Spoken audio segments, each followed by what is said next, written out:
Ahí, a ver, ahí estamos grabando.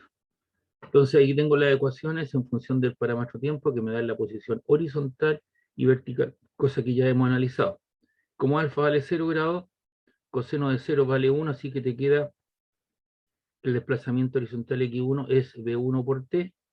Ya al x1 le llamé r1, te queda v1 por t, así que v1 es el desplazamiento horizontal en un determinado tiempo, y para el tiro 2, alfa igual 0 grados también, tengo la posición x2, velocidad v2 por el tiempo t, le llamé a esa posición el desplazamiento horizontal, le llamé r2, así que te queda velocidad por el tiempo, y de ahí le despejamos la velocidad como r2 partido en t. Entonces en el primer tiro hay transformación de la energía potencia elástica en energía cinética. Eso te queda un medio de k por x1 al cuadrado, que es donde cae la constante, un medio de la masa por la velocidad v1, que te queda r1 partido por t al cuadrado, y de ahí elimino lo que son los medios, te queda k por x1 al cuadrado, eso es igual a m por r partido por t al cuadrado. De igual forma, para el segundo tiro, te queda k por x sub 2 al cuadrado, es la masa por r2 en un determinado tiempo. El resorte no se cambia, por lo tanto la constante es la misma. Lo que tengo diferentes desplazamientos horizontales, x1, x2, la masa de la canica es la misma, y te quedan desplazamientos horizontales en función del parámetro tiempo. Si uno divide la expresión 1 por 2, te queda k por x1 más k por x2 al cuadrado, la masa r1 partido por t al cuadrado, más dividido por m r2 partido por t al cuadrado. Por lo tanto, te queda que x1 al cuadrado partido por x2 cuadrado, eso es igual a R1 partido por T al cuadrado partido por R2 partido por T al cuadrado, y de ahí hacemos los enjuagues que corresponde. El primero, tengo una división de fracciones te queda x1 partido por x2 al cuadrado, y en el extremo derecho me queda una división de fracciones, se conserva el primero igual, el segundo se invierte, elevamos al cuadrado, te queda R1, ¿cierto? R1 al cuadrado partido por R2 cuadrado, y los tiempos al cuadrado se cancelan, y de ahí extraigo raíz. Y te queda que x1 es igual a x2 como r1 partido por r2. Por lo tanto, la posición x2 es igual a r1, x1 por r2 partido por x1. El x1, ¿cierto?, es lo que se comprime el resorte, que es 11 centímetros, ¿cierto? 110 centímetros, eso a metro, te queda 0,11 metros, por el desplazamiento horizontal 2 partido por la diferencia 0,20 menos los 2,20 menos los 27 centímetros, ¿cierto? Y eso te da un lugar, ¿no es cierto?, a x2 a 1,25 centímetros, que era lo que nos estaban pidiendo. ¿Qué tanto tendrá que comprimir Juanito el resorte para darle en el blanco? Entonces, con las condiciones tendrá que imprimir una distancia de 1,25 centímetros. Entonces, este es un problema, como les digo yo, que en el cual se están preguntando, evaluando dos situaciones. Primero, ¿cierto?, una situación de energía, y luego, ¿cierto?, una condición de movimiento parabólico. Entonces tengo cinemática y tengo energía. No sé si tienen alguna pregunta, alguna consulta. Este problema ya está arriba también. El problema del esquiador también, ¿no es cierto?, está en forma, también lo subí en una forma más integral, ¿no es cierto?, donde están las resoluciones. ¿Alguien tiene alguna duda de esto, alguna consulta?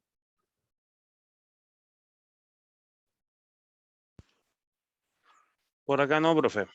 Ya. Esto, como les digo, ya son unos problemas un poquito más complejos, donde se están evaluando, como les digo, dos situaciones físicas, dos capítulos. Entonces obviamente uno hace estos problemas también para que la gente vaya viendo esta situación.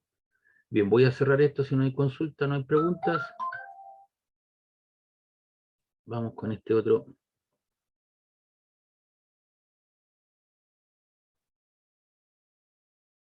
Estos problemas ya los vimos, me recuerdo muy bien. Déjenme ver si hay alguno por acá que dejé pendiente. Ese también lo vimos, lo actualizamos.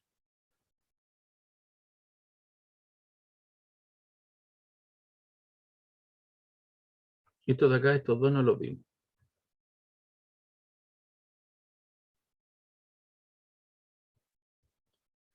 Bien, la masa M puede deslizar sin roce por una guía rígida vertical. Ahí está una masa, una argolla, que tiene una guía vertical sin rozamiento. ahí dice sin roce, por lo tanto, si yo evalúo desde el punto de vista de la energía, es un sistema conservativo de los puntos de interés. La masa está atada a un resorte de longitud lateral 0,3 metros. Ahí está, en su largo natural. M es la masa, ¿cierto? K es la constante, en este caso la constante vale 160 Nm, el largo natural vale 0,3 metros, y hay que determinar la velocidad cuando pasa por la posición H. Esta es la posición H, 0,4 metros, o sea, 40 centímetros abajo. Si se suelta en la posición mostrada, es decir, aquí se suelta en la posición mostrada y el resorte obviamente al estar bajando esto va estirándose y por lo tanto aquí en este punto tengo energía potencial elástica. Aquí el resorte está en su largo natural, por lo tanto no tengo energía potencial elástica. Y va a depender de dónde coloquemos el cero, porque aquí lo ideal sería colocar el cero puede ser aquí abajo o aquí arriba. Entonces aquí está la situación explicada. Vamos a colocar nuestro h igual 0 aquí. Por lo tanto, esta altura de 0,4 metros o 40 centímetros, con la cual va a pasar con una cierta velocidad en el punto B, es una altura negativa, porque está bajo el sistema referencial. Si tú colocas tu h igual 0 aquí, esto sería una altura de 40 centímetros en el punto A positiva. Está en su largo natural, baja 0,4 metros, por lo tanto, Pitágoras, esto al cuadrado más eso al cuadrado te queda 0,5 al cuadrado. Y por lo tanto necesito saber la velocidad. Entonces a distancia el trigo pitagórico perfecto, 0,5 metros. Entre A y B el sistema entonces conservativo, están los puntos A y B, la delta energía igual 0, o sea la energía del punto B es igual a la energía del punto A. Colocamos toda la energía que hayan, y en el punto B habrá cinética, por supuesto, porque necesito calcular la velocidad y está asociada energía potencial elástica, y sí hay un resorte que está estirado a partir de su largo natural, y energía potencial gravitatoria hay, por supuesto, porque hay altura que sea negativa, es otra cosa, pero sí lo hay. Si yo coloco la argolla aquí en el punto A, energía cinética no tengo porque parte del reposo, su altura vale 0 porque sale desde ese nivel referencial, y el resorte que tiene adosado está en su largo natural, por lo tanto la energía mecánica del sistema en el punto A vale 0. Y acá nos queda la energía cinética y paso las dos energías potencial elástica y potencial gravitatoria hacia el otro lado con signo negativo. Entonces te queda un medio de la masa de la argolla por la velocidad del punto B, donde esa es nuestra incógnita. Esto es igual a un medio de K por el estiramiento al cuadrado en el punto B menos mg h sub B, o h que es la, la altura en cuestión. Colocamos un medio, la masa de la argolla 0,8 gramos, ¿cierto? 0,8 kilogramos, ahí está el valor. La velocidad del punto B al cuadrado de nuestra incógnita, esto menos un medio de la constante por el estiramiento real. ¿Cuánto fue lo que se estiró el resorte? Es la diferencia entre el estiramiento final e inicial, que sería 0,5 menos 0,3, y te queda 0,2, ¿cierto? Que sería lo que realmente se estiró el resorte a partir de su largo natural. Esto es igual a su masa, menos la masa por G vale 10, por la altura que vale menos 0,4 metros. No decidí colocarles las unidades correspondientes porque tanto las masas, ¿cierto?, como la constante, las distancias y la aceleración de gravedad están en el sistema MKS, por lo tanto, estoy trabajando con situaciones en las cuales no tengo que hacer traspaso. Todas las unidades que me dieron están en el sistema, tanto la longitud inicial, la altura, la masa y la constante están en el sistema MKS. La mitad de 0,804 por la velocidad al cuadrado, 0,5 menos 0,3 es 0,2 al cuadrado, 0,5 menos 0,3 igual, eso 0,2 al cuadrado, igual 0,04, lo multiplicamos por 160, igual 6,4 dividido en 2, eso te queda 3,2 negativo. Todo eso que está ahí te queda negativo menos 3,2. Y esto que está acá te queda 0,4 menos 0,4 por 10, que sería 4 por 0,8, te queda menos con menos, te queda 3,2, así que te queda 0,4 b sub b al cuadrado menos 3,2 más 3,2 te queda 0, y ese 0,4 que está ahí multiplicando pasa al otro lado dividiendo, por lo tanto la velocidad del punto B al cuadrado vale 0 metros partido por segundo. ¿Qué significa eso? Que el resorte, ¿cierto?, se deja caer y comienza a disminuir su velocidad hasta que finalmente llega al reposo. O sea, en ese punto su velocidad vale 0. ¿Preguntas, dudas?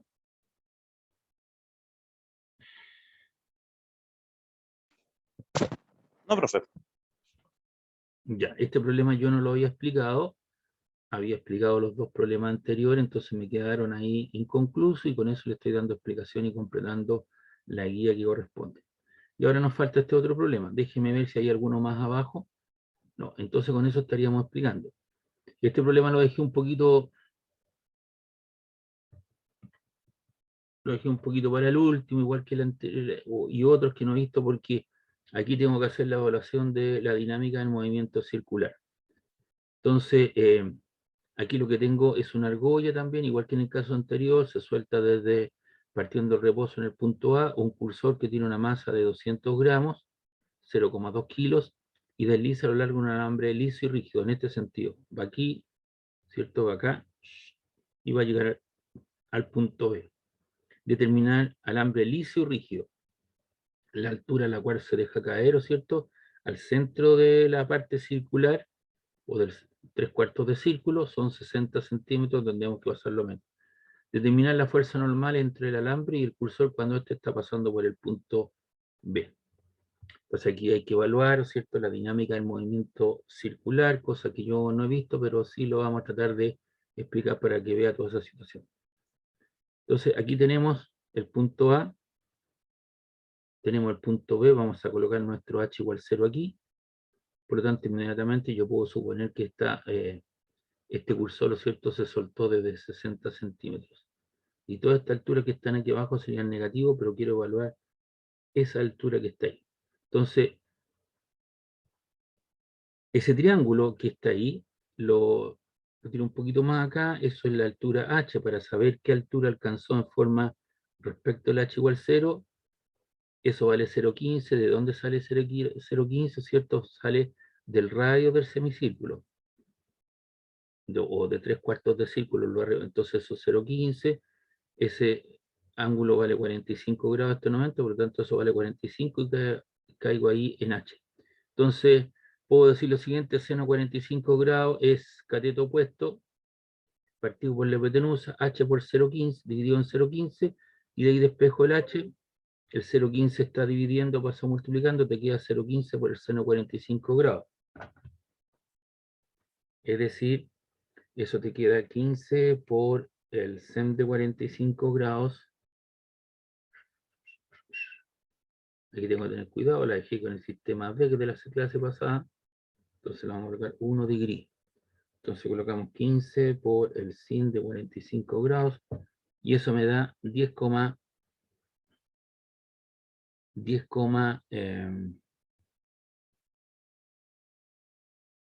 claro, eso me da 10,60. ¿Qué cosa? Centímetros, ¿ya? Pero corro la coma a dos lugares y me queda 0,16 metros. Entonces esa altura, alcanzo una altura de 0,16 metros en cuestión para la evaluación de la altura en la vertical. Entonces, entre los puntos A y B del sistema conservativo no hay variación de la energía mecánica, la energía final del punto B igual a la energía del punto A, colocamos todas las energías que hayan. El problema obviamente no presenta resortes ni en el punto A ni en el punto B, por lo tanto en el punto A tendré energía cinética y energía de altura, pero se suelta desde el punto A. Por lo tanto, en el punto A no tengo energía cinética, pero sí tengo energía de altura. Y cuando pasa por el punto B, tengo velocidad, por supuesto, tengo asociada una cierta velocidad y una energía de altura asociada, ¿cierto?, con una altura de 0,16 metros. Entonces, la energía cinética más la energía potencial gravitatoria, debería decir ahí, no elástica, que lo vamos a arreglar al tiro porque ahí no está bien el subíndice.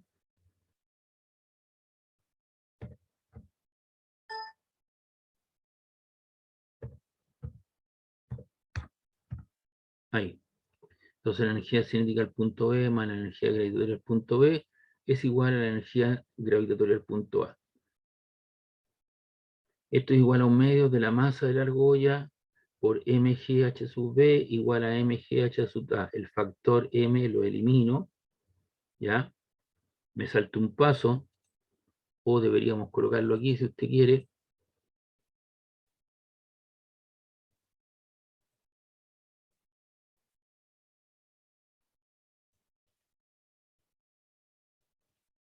Porque alguien me podría preguntar por la masa.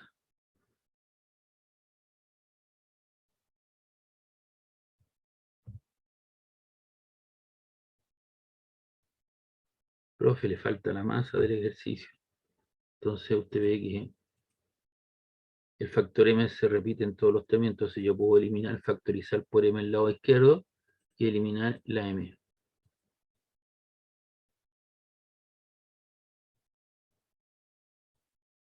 Ahí está. Le queda un medio de b sub b cuadrado más gh sub b más gh sub a. Entonces te queda un medio de la velocidad del punto b al cuadrado, porque lo que nos están pidiendo es determinar la fuerza normal. Entonces la fuerza normal está asociada con la velocidad del punto b. G vale 10 por 0,106 por G 10 por 0,6 todo en el sistema MKS. Eso es un medio de la velocidad del punto B al cuadrado. Te queda 10 por 0,16, te queda 1,06 y 10 por 0,6 te queda 6. Eso te queda un medio de la velocidad al cuadrado. El 1,06 lo paso hacia el otro lado con signo negativo, te queda 6 menos 1,06 y eso te queda 9,88, por lo tanto la raíz de 9,88 es una velocidad de 3,1432 metros partido por segundo. Es decir, hemos determinado la velocidad con la cual va pasando, ahí está en la rayita, ¿cierto? Que tiene en ese punto. Entonces yo tengo que determinar la fuerza normal. Entonces este problema, ahí vamos a colocar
entonces, de la dinámica del movimiento circular, hay una fuerza que apunta hacia el centro del círculo descrito y eso es igual a la masa por la aceleración centrípeta. Y eso es igual al producto de la masa de la partícula por la velocidad del punto al cuadrado, de la velocidad tangencial al cuadrado partido por radio de giro, o también m por, no me quedó bien eso, por w al cuadrado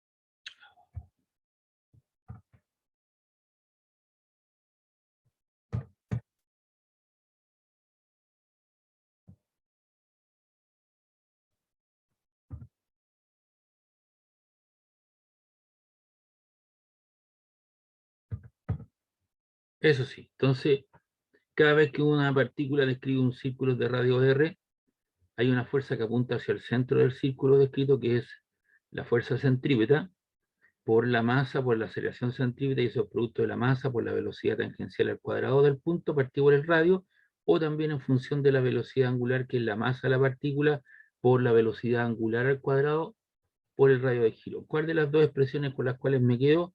Va a depender si yo tengo la velocidad tangencial del punto o la velocidad angular. En este caso, ¿cierto? Lo que tenemos es la velocidad tangencial del punto, que en este caso es el punto B. Entonces, en el punto B tenemos la suma de las fuerzas radiales. A ver, voy a tratar de hacer alguna cuestión aquí adicional.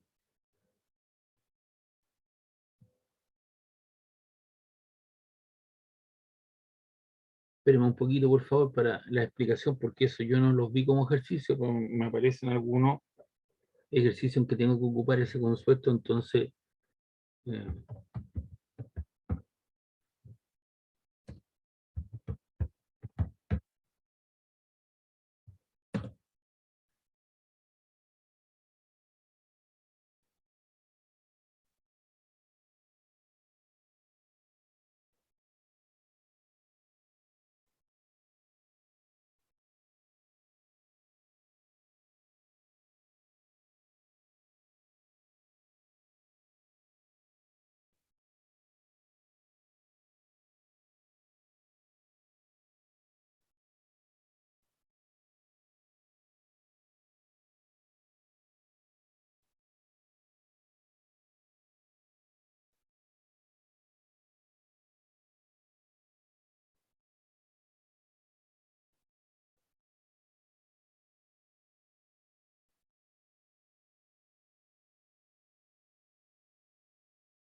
estoy buscando la mejor y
Pues aquí está la explicación. Cuando hay un cuerpo de masa M que está girando respecto de un círculo de radio R, hay dos fuerzas. Una fuerza que apunta hacia el centro del círculo, que es la fuerza centrípeta, que es la masa por la velocidad al cuadrado partido del radio de giro.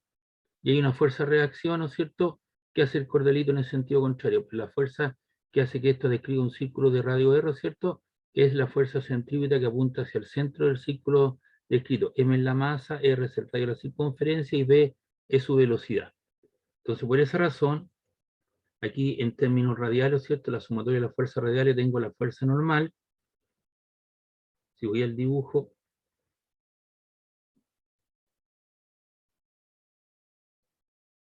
aquí tengo la fuerza normal hacia arriba y tengo una fuerza, ¿cierto?, que apunta en esta dirección, ¿cierto?, radialmente hacia el centro del círculo descrito.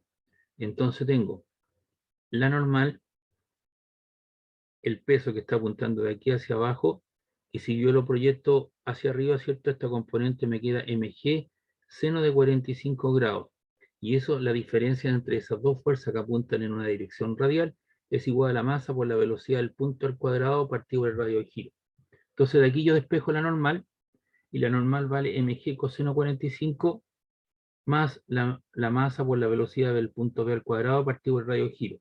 La masa vale 0,2 kilogramos, G vale 10 metros segundo cuadrado, el coseno 45, 0,77 kilogramos metro segundo cuadrado nos van a quedar en newton.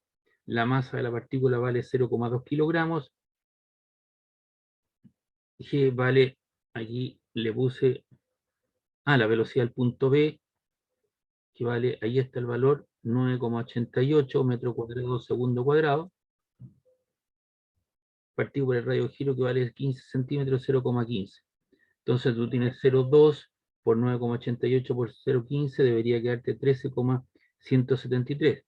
Y esto te queda kilogramos por metro cuadrado segundo cuadrado partido por metro. Uno de los metros se van, así que te queda kilogramo por metro partido segundo cuadrado, que es newton, y la otra te queda kilogramo por metro segundo cuadrado en newton.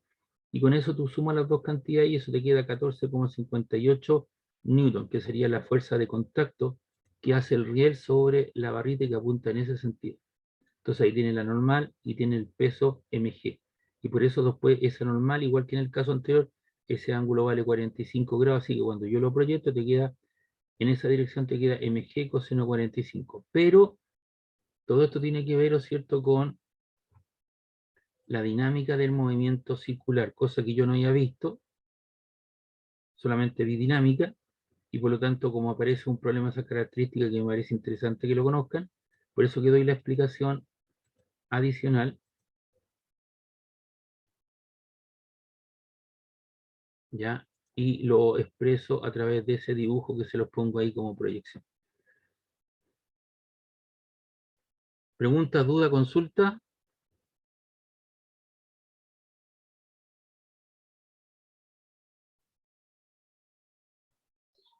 No, profe. Ya. Vuelvo a reiterar, ¿no es cierto? Busqué el mejor dibujito que podría establecer. Entonces, cada vez que tú tienes un cuerpo orbitando, describiendo un círculo de radio R, eso se debe a una fuerza que apunta hacia el centro del círculo descrito, que es la fuerza centrípeta. Y la fuerza centrípeta es igual al producto de la masa por la aceleración centrípeta. Y la aceleración centrípeta, sí que la vimos, es la velocidad tangencial al cuadrado partido del radio de giro. Ahora, si tú quieres establecer, ¿no es cierto?, en función de la velocidad angular, eso te queda omega cuadrado por r cuadrado, se te va uno lo r y te queda m por la velocidad angular al cuadrado partido por el radio de giro.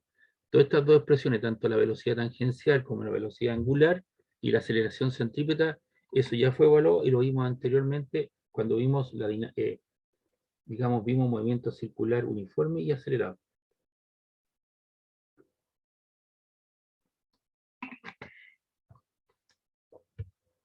Bien, entonces estos problemas que están acá ya los vimos, entonces cerramos esto, guardamos.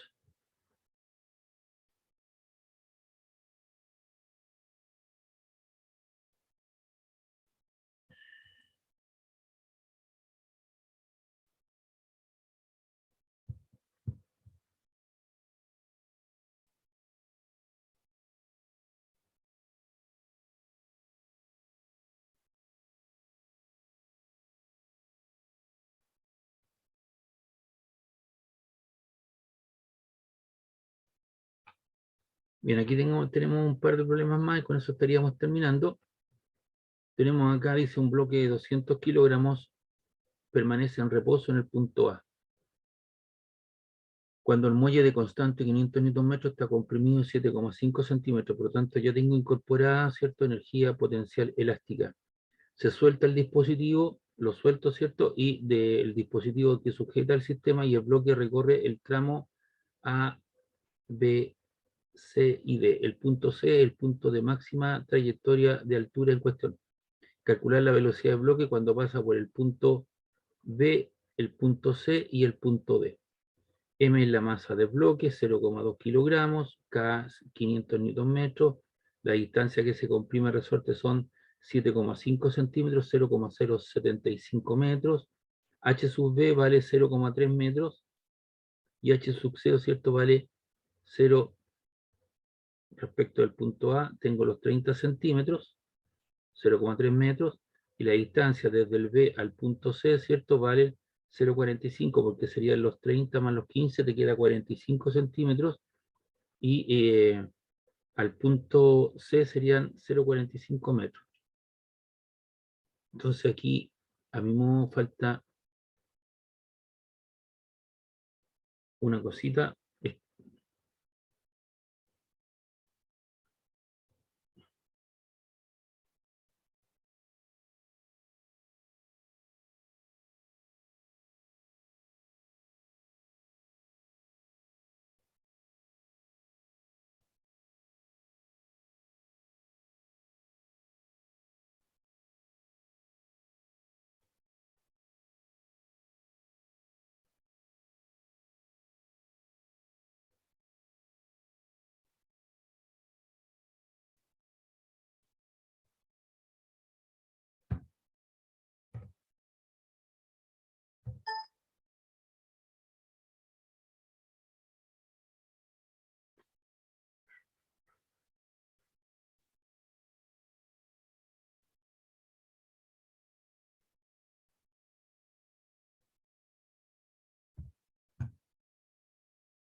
Entonces se habla mucho del punto C, no estaba estipulado y ahí lo estipulo y hago algunos cambios en cuestión.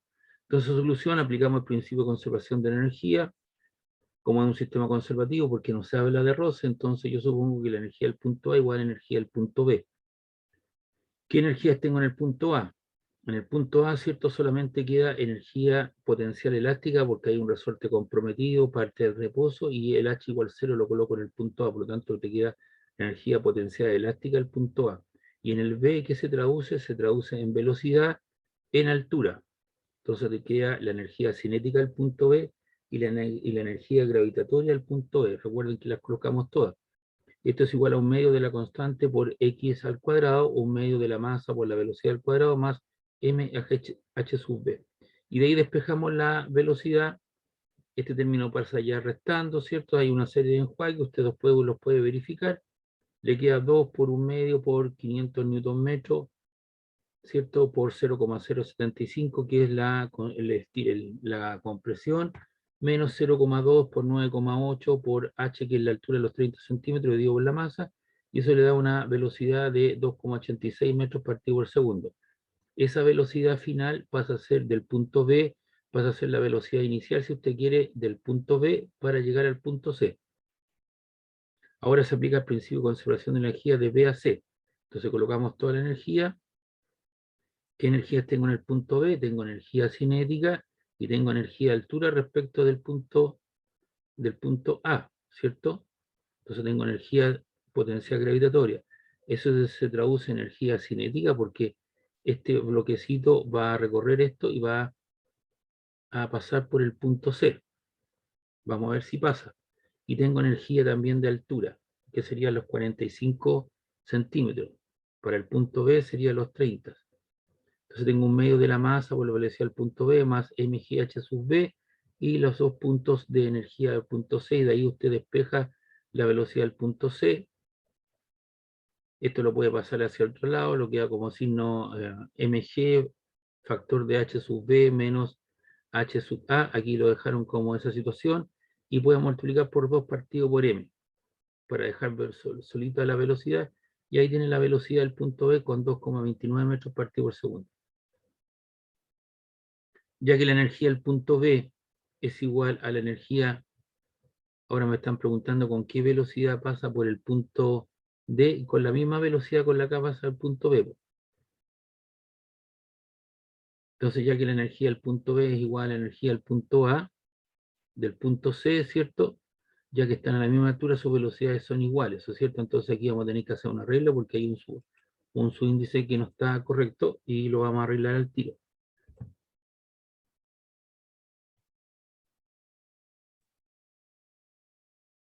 Entonces ese subíndice no es B, sino que es, espérenme, B y este es D.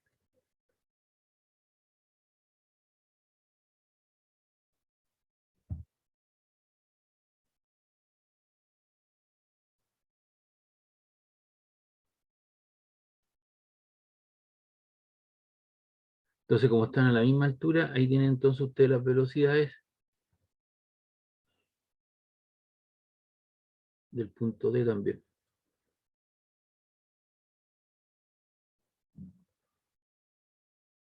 Y ahí tienen entonces la velocidad del punto D y la velocidad del punto C.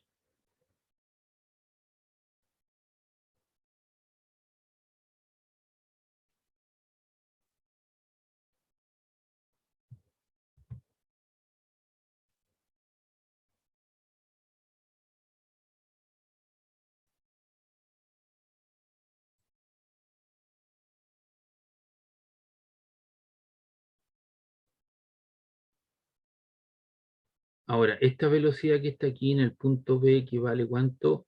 Vale 2,86 metros partido por segundo, va dirigida hacia arriba, vectorialmente sería J, y este sería menos J porque viene bajando, pero la magnitud o módulo, que es lo que nos piden, es la misma velocidad porque están a un mismo nivel referencial, son la misma energía y no tiene rozamiento en cuestión.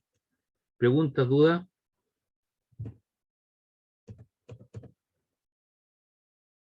No, profe. Muy bien. Ya. Aquí hay un resorte de constante K igual a 3 Nm y de posición de equilibrio 3,5 centímetros. Ahí está en su largo natural, no están estirados ni comprimidos en una situación inicial. Luego un agente externo comprime eso desde una posición inicial, desde los 2,5 a los 1,5. Y esa distancia, ¿cierto?, que está ahí, que es la diferencia, ¿cierto?, entre la posición inicial y la posición final en cuestión, te da lo que realmente se comprime, determinar la diferencia de energía potencial entre los puntos. X sub 0 vale los 35 centímetros, X sub I, ¿cierto?, es la diferencia, 2,5 y la otra vale 1,5 centímetros. Se calcula la energía potencial elástica inicial, luego la energía elástica final para proceder, ¿o cierto?, hallar la diferencia. Entonces la energía elástica inicial es un medio de la constante por la diferencia de distancia, ¿cierto?, al cuadrado. Esto es un medio de la constante 3 Nm y esto vale 1 por 10 elevado a la menos 2, que es la diferencia, ¿cierto?, entre los 3,5 por 10 a la menos 2 y los 2,5 por 10 elevado a la menos 2. Y ahí tiene entonces una energía elástica inicial. Luego la energía elástica final es un medio de la constante por x sub 0 menos la posición inicial al cuadrado, es un medio de la constante por la diferencia entre las distancias, y eso te queda 2 por 10 elevado a la menos 2. ¿Cierto? Que sería 2,5 exponente a la menos 2 menos 1,5 por 10 elevado a la menos 2. Y eso te queda 2 por 10 elevado a la menos 2 metros. Y eso te da una energía elástica final de 6 exponente a la menos 4. Y por lo tanto la diferencia es lo final, ¿no es cierto? Los 6 por 10 a la menos 4 menos 1,5 por 10 a la menos 4. Y eso te queda 4,5 exponente a la menos 4, que es la diferencia de energía potencial elástica en cuestión.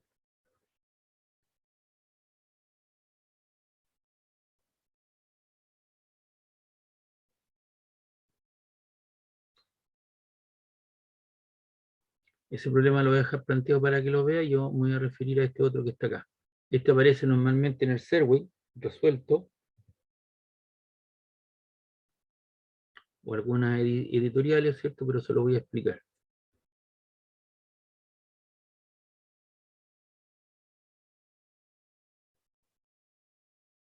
Dice acá: el mecanismo de lanzamiento de un rifle de juguete consiste en un resorte de constante de resorte desconocida, ver figura. Cuando el resorte se comprime 0,120 metros y se dispara verticalmente el rifle, es capaz de lanzar un proyectil de 35 gramos a una altura máxima de 20 metros. Arriba de la posición, cuando el proyectil deja el resorte, ignore toda la fuerza resistiva y termine la constante del resorte. Entonces usted tiene una situación inicial ahí en el punto A, ¿ya? Y luego en el punto B, ahí esa velocidad, usted comprime el resorte a una distancia de menos 0,10, aquí usted va a colocar la posición de equilibrio o la posición cuando el resorte no está ni estirado ni comprimido. Al comprimir el resorte, ¿cierto?, baja una cierta distancia de menos 0,20 metros o los 12 centímetros, ¿cierto? Y toda esa energía potencial elástica se transforma en energía cinética al punto B, de tal manera que esto alcanza una cierta velocidad y alcanza un punto de máxima altura de 20 metros. Ahí la energía cinética final vale 0 porque ya no sigue subiendo verticalmente y solamente tenemos energía de altura.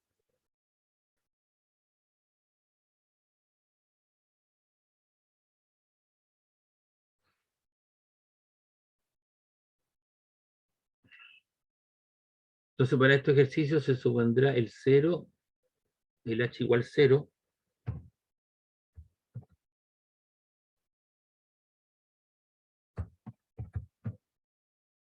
metros de altura cuando el proyectil deja el resorte, o sea, se va a suponer ahí, en ese punto.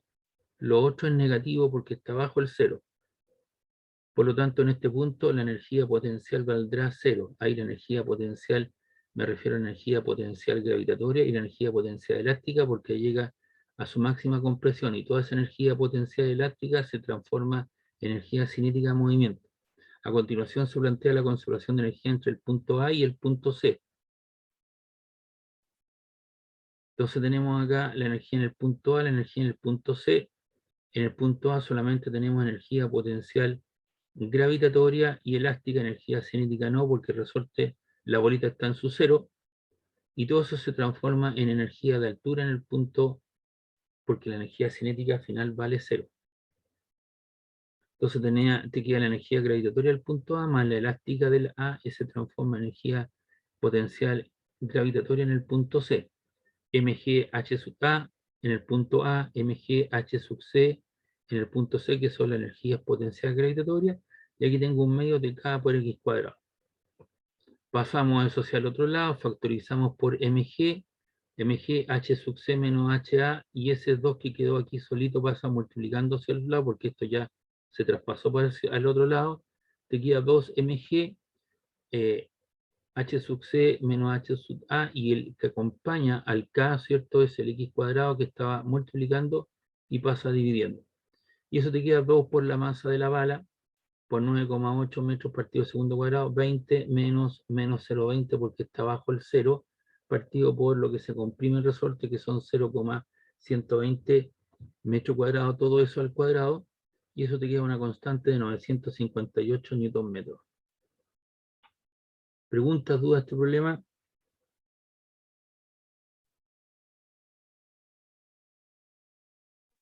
No, profe. Ya. Entonces esto lo vamos a cerrar.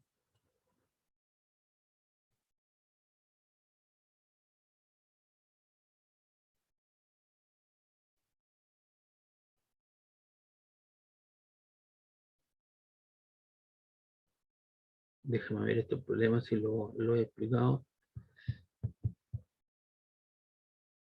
Ah, no, eso son otras cosas que yo estoy haciendo.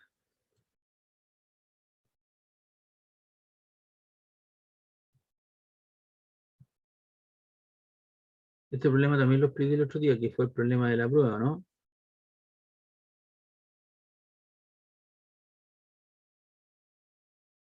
Y ahí está también explicado el problema ese que está ahí les dejé ese de tarea. Bien, pues con esto estaríamos terminando entonces lo que es la energía mecánica del sistema. Y con eso estaríamos terminando todo lo que corresponde a... aquí están ustedes, el programa de la asignatura.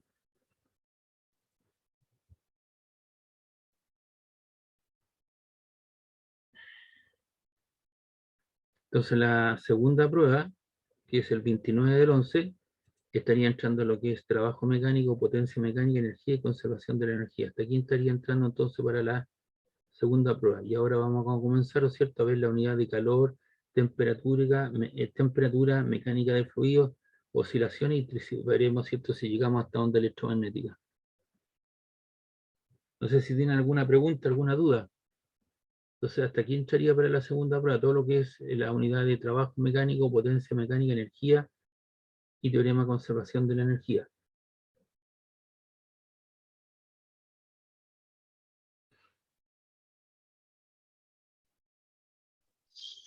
Profe, el formato de prueba va a ser el mismo que Sí, anterior, claro, claro, ¿cierto? claro. Ustedes, los mismos grupos que se concertaron para contestarme la prueba, yo le hago un par de ejercicios, preguntas y usted me lo responde. Ya, súper. Así Gracias, que, profe. así que ahí tranquilo con eso. Vamos a ver esto que está acá. Pero la historia debe continuar, pues yo no me puedo detener porque la idea es tratar de completar el programa. Sí, profe, dele nomás. Usted ve que hoy día pasamos aquí la quinta región, Valparaíso, Viña y Huelas, Quilpué, varios pasamos a preparación, pues los aforos cambian y una serie de cosas, y yo creo que ligerito va a haber, ahora está toque de queda, no lo sabemos, pero la cosa no está bien, según lo que dicen los expertos, ¿ah? No es que lo diga yo. Ya. Aquí cambiamos radicalmente todo lo que era la parte mecánica del programa, ¿cierto? Con eso terminamos y comenzamos a ver, ¿no es cierto?, lo que es el calor y la temperatura y comenzamos, ¿cierto?, por una pequeña definición de lo que podamos entender por termodinámica.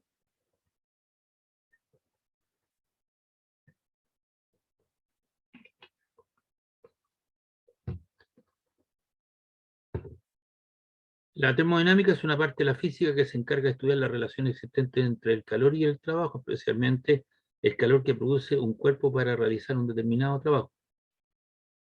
Con frecuencia confundimos dos términos, que son el término temperatura y calor. Entonces aquí el calor es el cambio de energía interna de un objeto como resultado de la diferencia de temperatura al estar en contacto con otro objeto. Entonces el calor es una forma de energía, ¿ya? Déjeme ver si esto tengo aquí algo al final del proceso, porque esa, no, en esta no.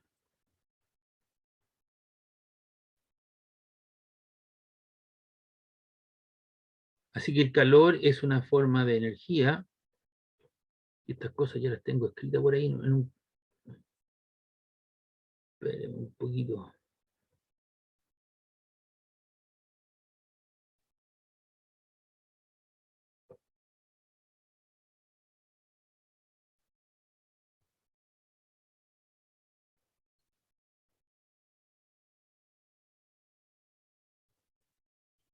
Bueno, tendré que buscarlo. Ahora vamos a escribir, no, vamos.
Entonces el calor lo vamos a definir por la letra Q, es una forma de energía.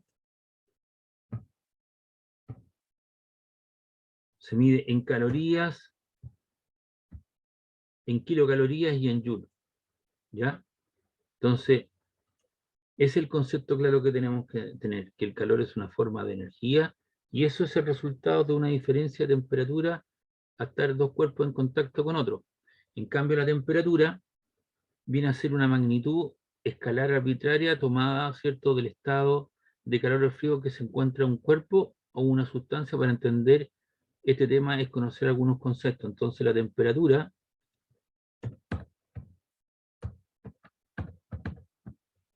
es una variable escalar arbitraria que permite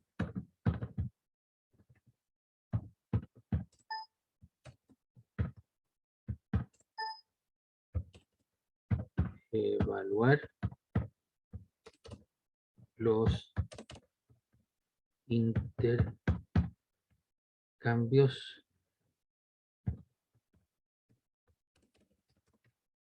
de calor. Entonces, para eso el hombre inventa, ¿cierto?, los termómetros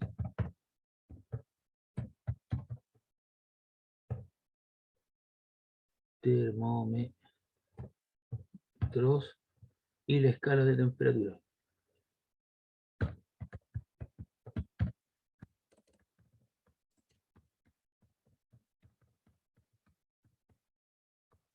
Y ahí aparece los grados Celsius,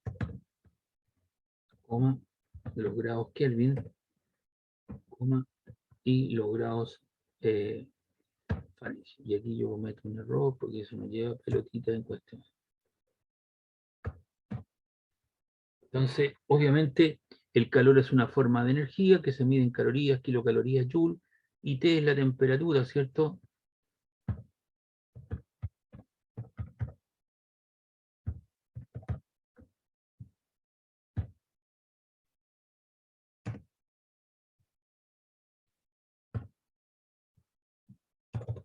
Es una variable escalar arbitraria que permite evaluar los intercambios de energía en forma de calor, y para eso el hombre inventa algunas cosas que permiten medir la medida de la temperatura, que son la escala de temperatura, grados Celsius, grados Kelvin y grados Fahrenheit. Entonces son dos conceptos distintos. Entonces la gente dice, oh, hoy día que hizo calor, sí, la temperatura estuvo alta. No, hay un error ahí conceptual. ¿Entiende? Usted ya la debe dar por hecho. El calor es una forma de energía y la temperatura, ¿cierto?, es la variable escalar con las cuales uno logra medir estos intercambios de calor. Entonces, hay que dejar claro, por eso los tengo destacados ahí con dos colores específicos para que usted no cometa el error, porque es un lenguaje mnemotécnico que uno debe emplear, la gente que trabaja en esta área, porque la cosa es así, igual cosa la gente confunde lo que es el peso con la masa, la velocidad con la rapidez, etcétera, etcétera, pero uno se hace parte de eso, pero usted ya debe tenerlo claro como futuro ingeniero en cuestión. Y hay una ley importante que es la ley cero, la termodinámica. ¿Qué dice eso? Dice lo siguiente, voy a hacer aquí un esquema para que le quede clarito.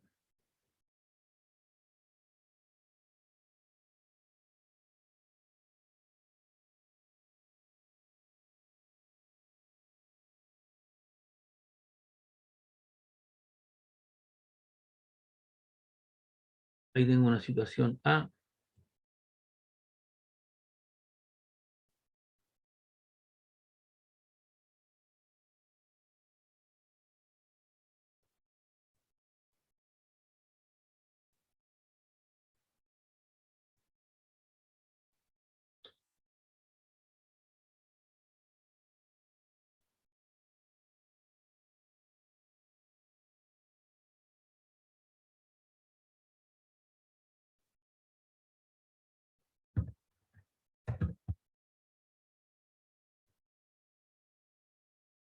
el cuerpo A,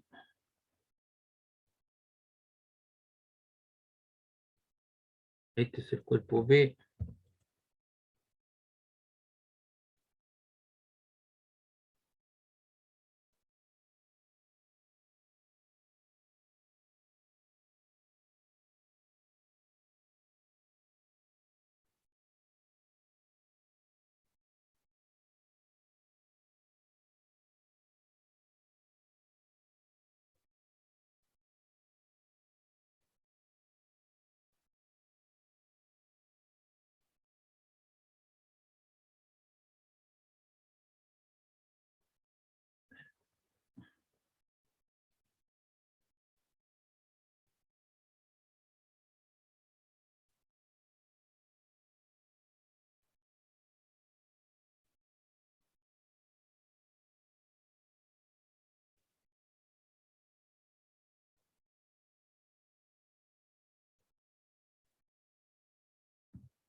Entonces ahí tenemos una situación inicial donde tenemos dos cuerpos de diferentes materiales, diferentes formas, con dos temperaturas T sub A y T sub B, y la temperatura del cuerpo A, ¿cierto?, mayor a la del cuerpo B, una situación inicial. Entonces yo por algún mecanismo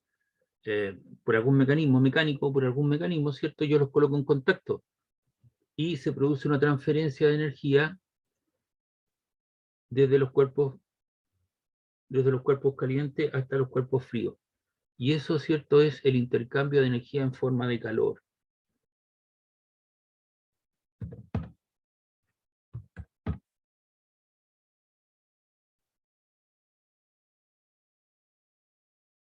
Ahí.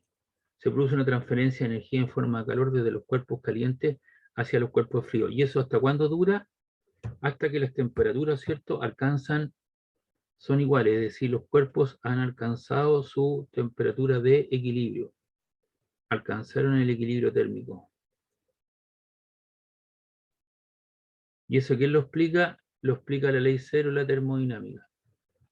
Si uno lee eso que está ahí, dice el equilibrio térmico, dos cuerpos están en equilibrio térmico cuando dejan de cambiar energía en forma de calor. Y la ley cero de la termodinámica dice que si medimos la temperatura de un cuerpo y tenemos igual temperatura que un segundo cuerpo, entonces se dice que los dos cuerpos están en equilibrio térmico, y este se denomina la ley cero de la termodinámica. Entonces yo se lo trato de explicar con este pequeño dibujo para que le quede claro, ¿cierto?, lo que es la ley cero de la termodinámica. No sé si tiene alguna duda, alguna consulta.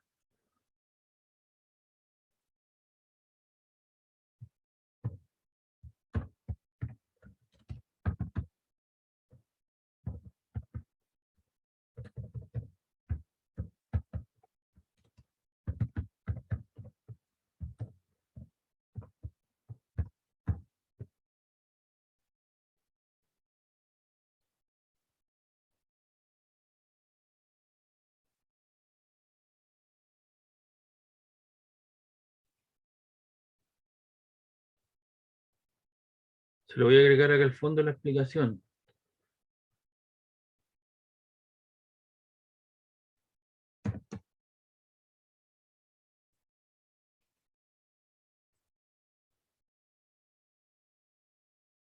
Ahí está entonces la ley cero de la termodinámica. ¿Está claro, no? ¿Consulta de eso, duda?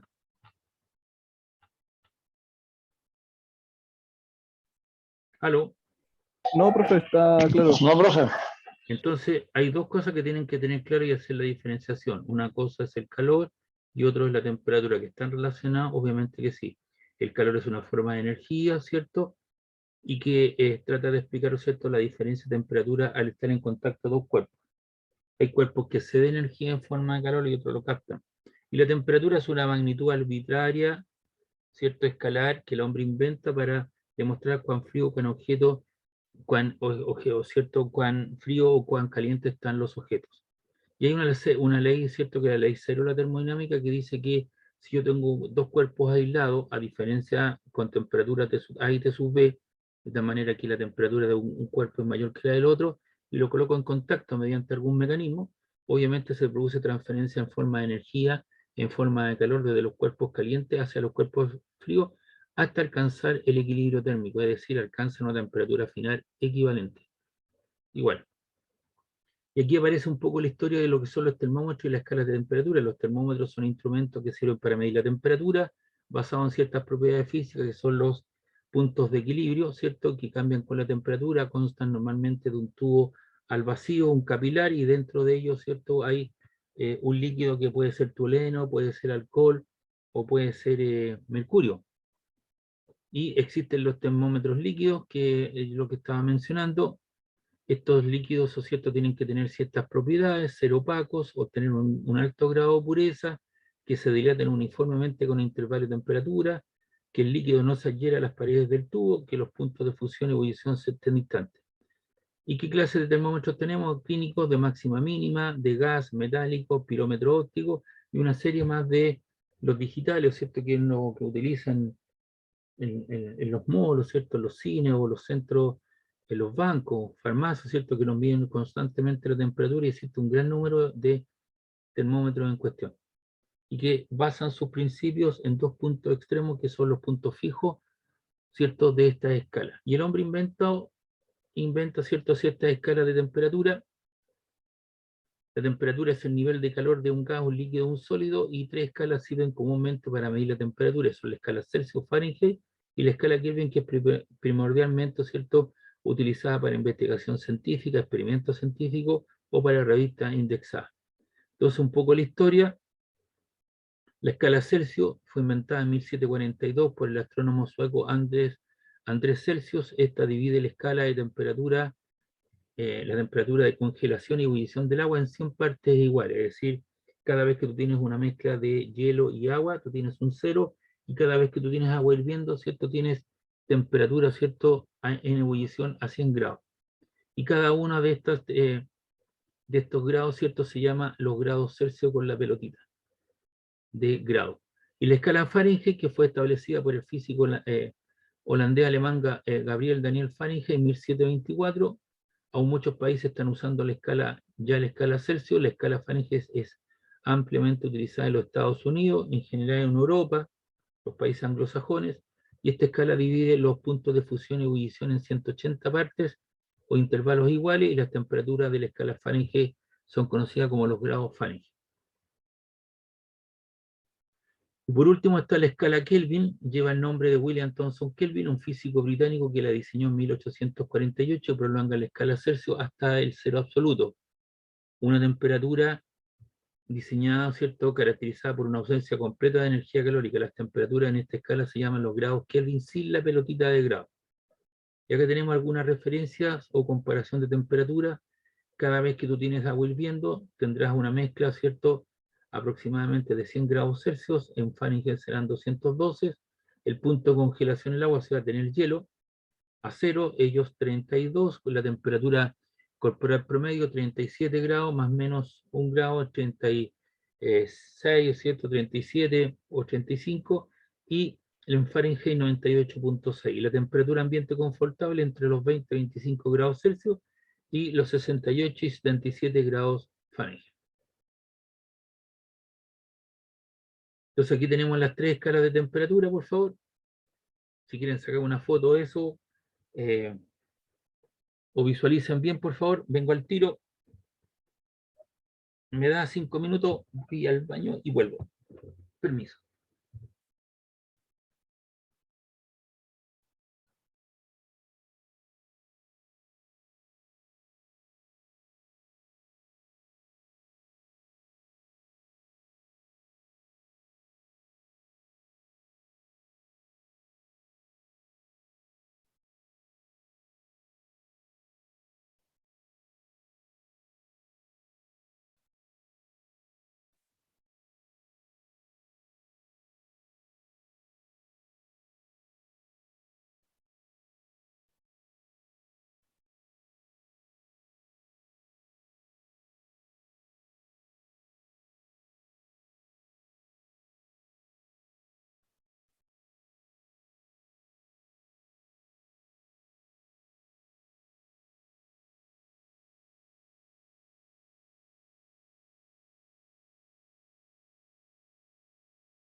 Ya muchachos, acá estoy. ¿Me escuchan, verdad? Sí, profe, sí, Sí, sí. profe. Perfecto, gracias. Aquí tengo 3 termómetros, fíjense bien por favor. La escala Celsius tiene el 0, los puntos fijos estables el 0, una mezcla de agua y hielo, agua hirviendo a 100 grados, ya, y 100 divisiones. O sea, cada grado hay 100 divisiones en cuestión. La escala Fahrenheit, arbitrariamente al 0 le dieron el 32 y al 100 le dieron el 212. Si tú restas 212 menos 32, tienes 180 divisiones en el mismo margen, en cambio aquí tienes 100 divisiones. Y la escala Kelvin, al 0 le dieron el 273 y al 100 le dieron 373 grados, 100 divisiones. Entonces, esas son las divisiones y las escalas que fueron definidas de alguna manera.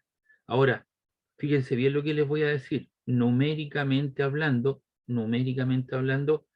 un grado Kelvin es equivalente a un grado Celsius.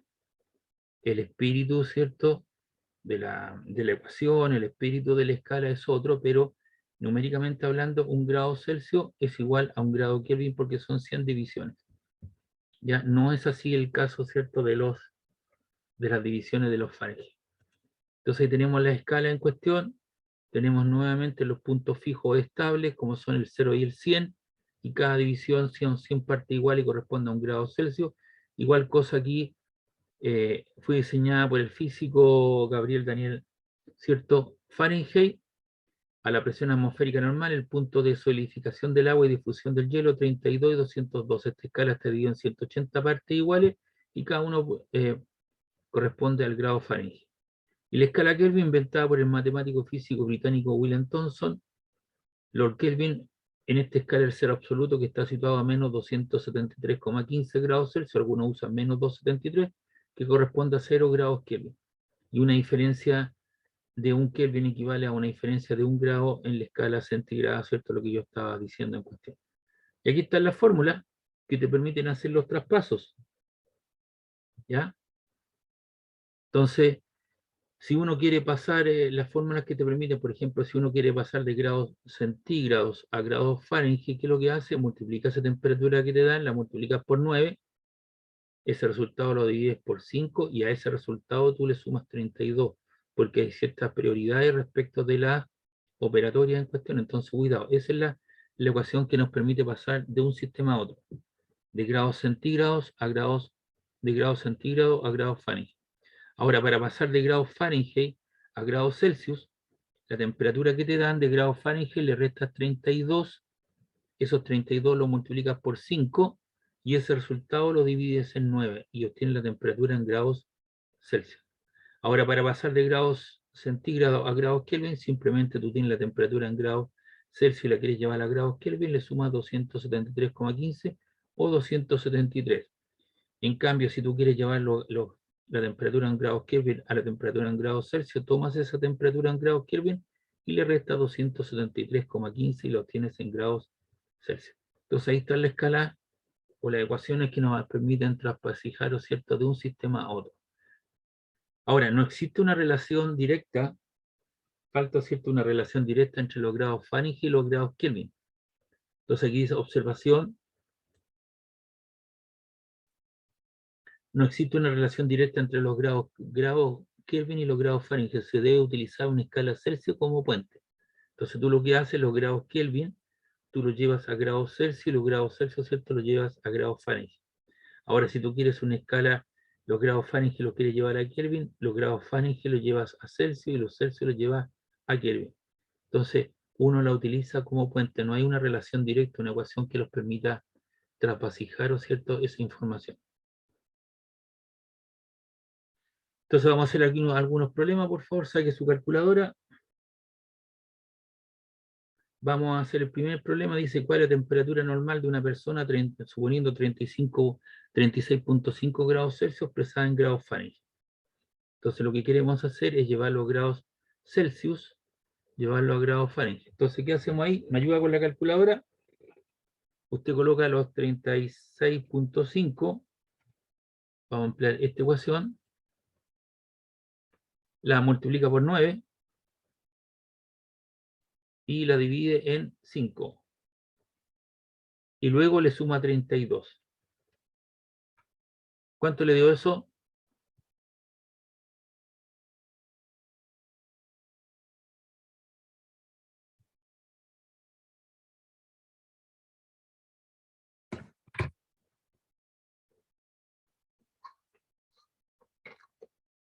¿Cuánto le dio?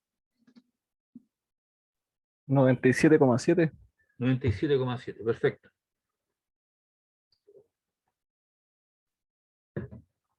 Vamos con el segundo problema. Ahora dice expresar en grados Fahrenheit las siguientes temperaturas medidas en grados Celsius. Lo vamos a hacer con los menos 30. Entonces estos menos 30 los vamos a llevar a grados Fahrenheit. Entonces, ¿qué hacemos ahora? Empleamos esta ecuación. Colocamos menos 30. Lo multiplicamos por 9. Eso lo dividimos en 5. Y le sumamos más 32. ¿Y eso cuánto le queda?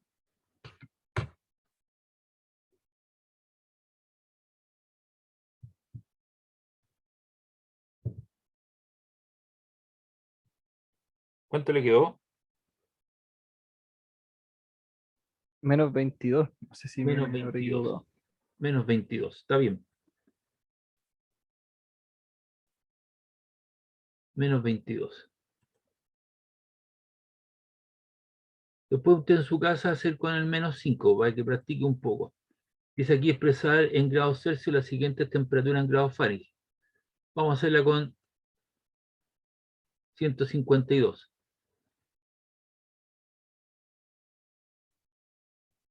Entonces esta escala en grados Fahrenheit. Entonces ahora ¿qué vamos a hacer? Vamos a ocupar esta ecuación.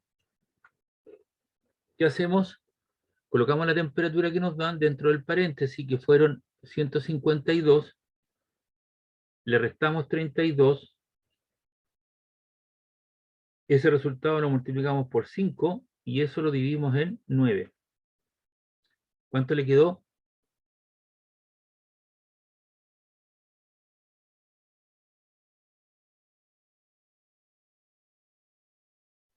66,6 periódico. Exactamente. Perfecto. Muchas gracias. ¿Ok? Entonces, vamos a hacer ese problema. Dice expresar en la escala Kelvin las temperaturas siguientes. Por ejemplo, vamos a hacer el de 50 grados Celsius. Esos 50 grados Celsius los debo llevar a grados Kelvin, ¿o no? Entonces ocupamos esa ecuación. Entonces, ¿qué colocamos? Colocamos la cantidad 50. Vamos a hacerlo con 273, ¿ah? ¿De acuerdo? Entonces usted coloca 50 y le suma 273. Y eso le da 323, ¿o no? Exacto. Ya. Entonces ahora vamos a llevar esta temperatura de 25,3 grados Celsius. La vamos a llevar a grados Kelvin. Entonces ocupamos eso casi. Entonces son 25,3. Se suma 273. Y eso le da 298,3.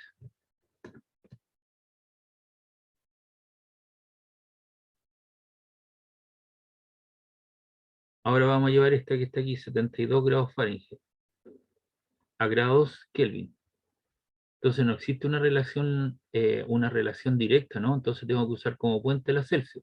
Entonces lo que vamos a hacer, los 72 grados Fahrenheit los vamos a llevar a grados Celsius.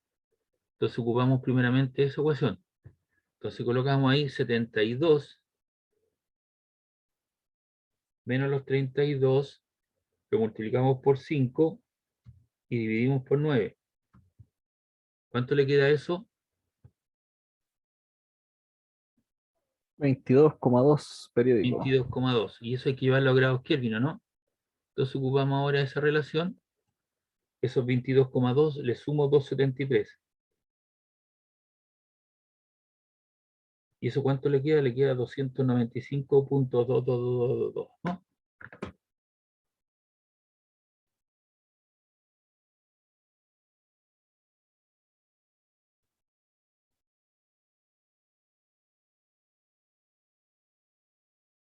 ¿Le queda claro entonces? ¿Les queda claro cómo se utilizan estas fórmulas? Entonces tienen que tener claro Primero, apoyándome en la calculadora, y segunda razón, que hay prioridad para los paréntesis, para multiplicación, la suma o la resta, ¿no?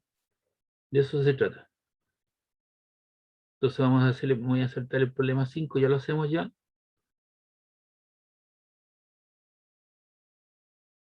Este lo van a hacer ustedes, le voy a dar su tiempo. Dice: un médico inglés mide la temperatura de un paciente y obtiene 106 grados Fahrenheit. ¿Cuál será la lectura en grados en la escala Celsius? Entonces, ¿qué es lo que tengo que hacer?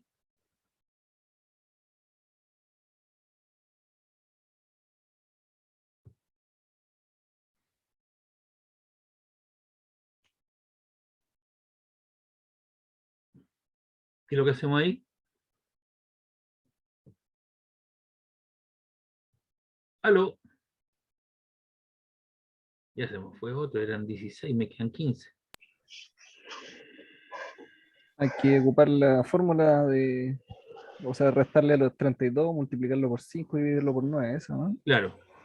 Entonces usted, la temperatura de 106 grados Fahrenheit de este paciente, le resta los 32, lo multiplica por 5 y por 9. Y eso da 41,111. Ya, o sea, estaría medio fiambre, ya el hombre ahí ya estaría. Ya, vamos con otro más.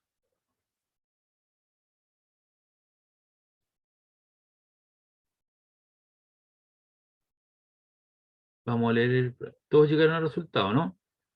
Ya, entonces aquí dice, aquí se dispone de un termómetro de mercurio y otro de alcohol. Usted se va a ir a un lugar, sabemos que el mercurio se solidifica, ya deja de ser líquido, si no se pone duro, a menos 38,9 grados Celsius, y que el alcohol lo hace a menos 117 grados Celsius. Interesa saber si podemos usar estos termómetros en un lugar donde la temperatura en invierno desciende hasta los menos 60 grados Fahrenheit.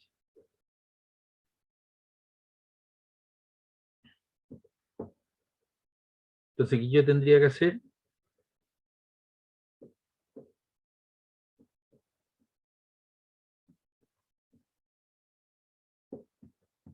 La temperatura de menos 60 llevarla a Celsius y compararla con las otras dos. Y tiene que compararla con las dos. Y ahí usted saca su conclusión. Hágalo, por favor, le voy a dar unos minutos y resolvemos ese tema.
¿Ya cuánto le dio la temperatura de menos 60 grados Fahrenheit, grados Celsius?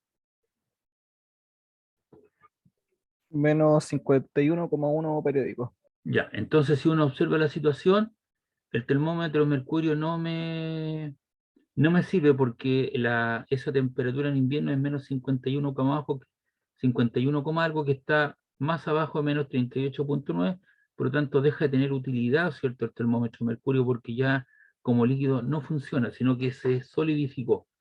En cambio, el del alcohol sí que me sigue funcionando, porque el alcohol se solidifica a los menos 117 grados Celsius y tengo un margen de casi 50 grados para poderlo utilizar. Entonces, en este caso, el que se debe utilizar es el termómetro de alcohol.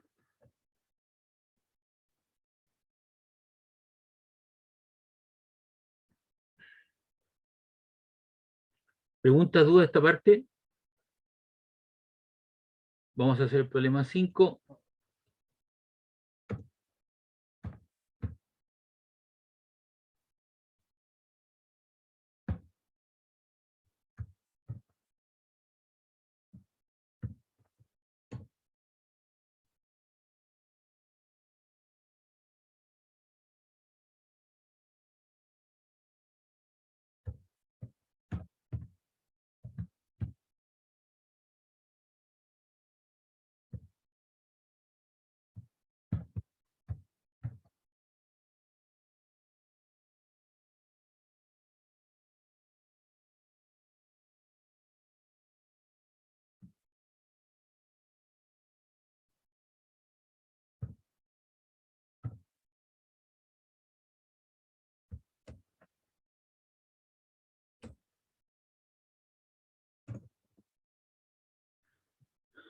Bien, el problema 5 me dice lo siguiente, dice calcular las temperaturas en que los grados Fahrenheit y grados Celsius coinciden. Entonces yo busco una de las ecuaciones. Disculpe. ¿Aló? Estoy en clase, son a lo que termine la clase. Ya, chao, ya te lo dije, chao.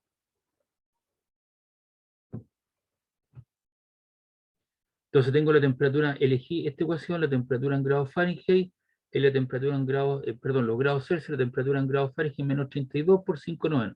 Podría haber ocupado esta que está aquí también. Entonces me dicen, ¿a qué temperatura o cuál es la temperatura en que los grados Fahrenheit y grados Celsius coinciden? Entonces vamos a decir lo siguiente, sea que la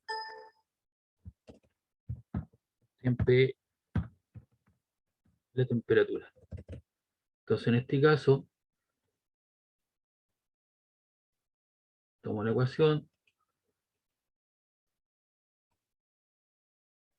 T es una temperatura cualquiera, por lo tanto esa temperatura es equivalente en los grados Celsius y también la temperatura en los grados Fahrenheit. Entonces, ¿qué hacemos aquí numéricamente hablando? El 9 está dividiendo, pasa al otro lado multiplicando, te queda 9T igual a 5 factor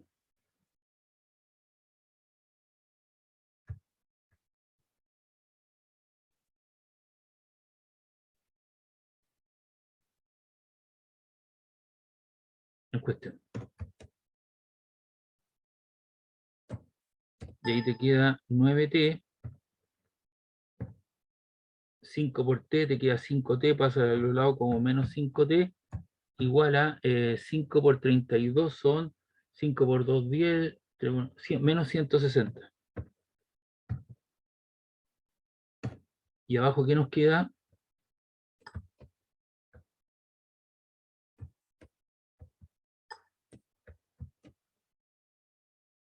Nos queda 9T menos 5T, nos queda 4T, ¿cierto? Igual a menos 160.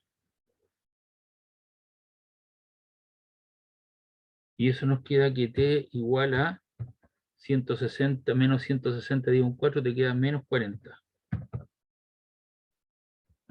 grados Celsius igual a menos 40 grados Fahrenheit.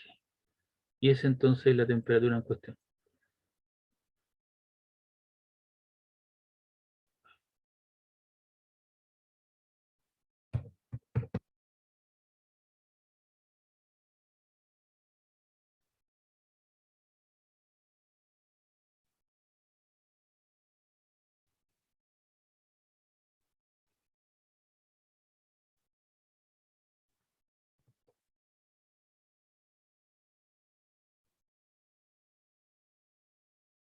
Entonces en ese punto coinciden que si yo tengo las columnas de mercurio van a estar del mismo, de dos termómetros, uno en grados Celsius y otro en grados Fahrenheit, las columnas van a estar a igual altura, ¿cierto?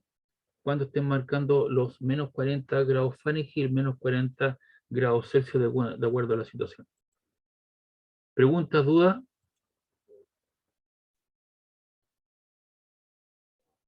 No, profe.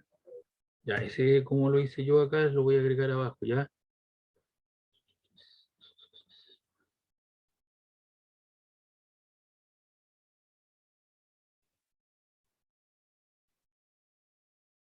Ahí lo voy a agregar.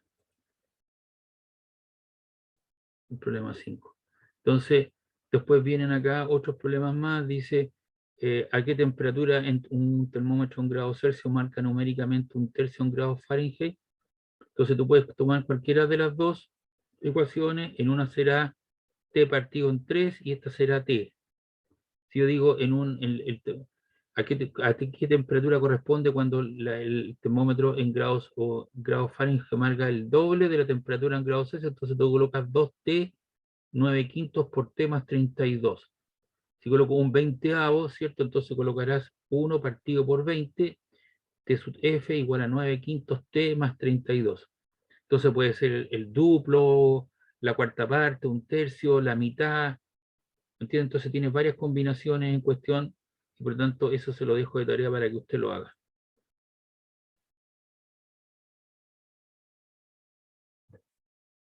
¿Preguntas, duda, consulta? Entonces hoy día comenzamos la segunda unidad, ¿cierto? O la unidad de calor y temperatura. Hoy día aprendimos, ¿cierto?, que hay dos conceptos: un concepto de calor y temperatura, uno es una forma de energía, el otro es una magnitud escalar variada, arbitraria, que el hombre inventa para denotar cuán frío, tan caliente está un objeto.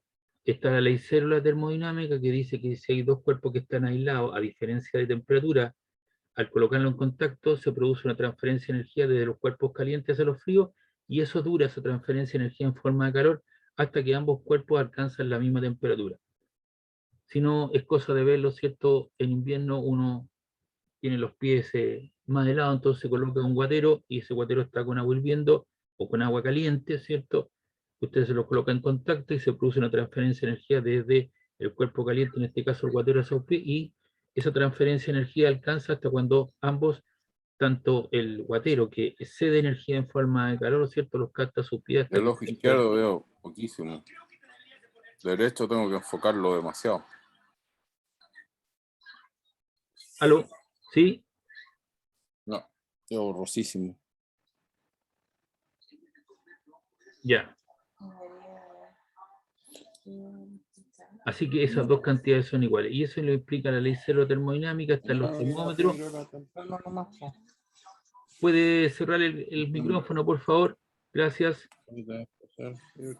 Yo no voy a hacer otra weá, po.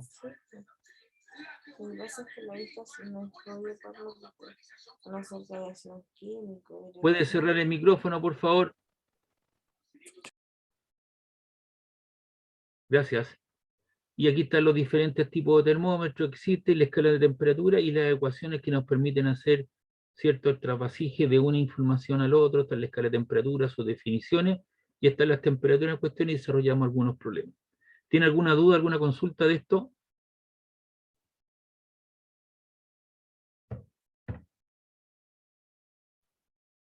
No, profe. Ya. Entonces ahí le puse las cositas más interesantes al final de la hoja. Entonces vamos a cerrar esto.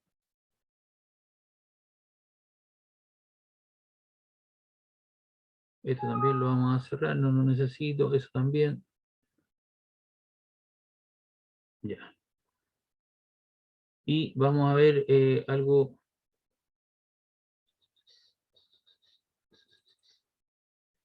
¿Cómo se manifiesta esto macroscópicamente hablando, esta diferencia de energía en forma de calor? ¿Y cuáles son las aplicaciones que esta cosa tiene?